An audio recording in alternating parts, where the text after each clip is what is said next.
অন্যের সম্পত্তি দখল করার মজাই আলাদা, তাই না? যারা অন্যের সম্পত্তি দখল করেন তাদের জন্য এই ভিডিওটি বেশি বেশি শেয়ার করে দিন, এমনকি ওই ব্যক্তিকে স্মরণ করিয়ে দিন যে আপনার জন্য সুসংবাদ অপেক্ষা করছে।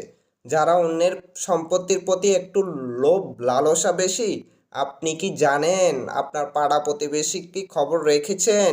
ইতিহাস সাক্ষী, এই পৃথিবীতে যারা জোর জবরদস্তি করে অন্যের সম্পত্তি দখল করে রেখেছিল, বা পাড়া প্রতিবেশী একটা দুইটা লোককে দেখেন যারা পূর্বে অনেক সম্পত্তি অনেক ব্যক্তির দখল করেছিল। হিন্দুর সম্পত্তি বলেন, মুসলমানের সম্পত্তি বলেন, মজলুমের সম্পত্তি দখল করেছিল। তাদের বর্তমানে কি অবস্থা? তাদের ছেলে সন্তানের বর্তমানে কি অবস্থা? তাদের ছেলে সন্তান বর্তমানে কি করছে, এবং কি তারা মৃত্যুর পূর্বে কত কষ্ট করে মৃত্যুবরণ করেছে, এইসব বিষয়গুলো একটু দেখেন। আর তারা কতটুকু জায়গা নিয়ে গেছে এই পৃথিবী থেকে।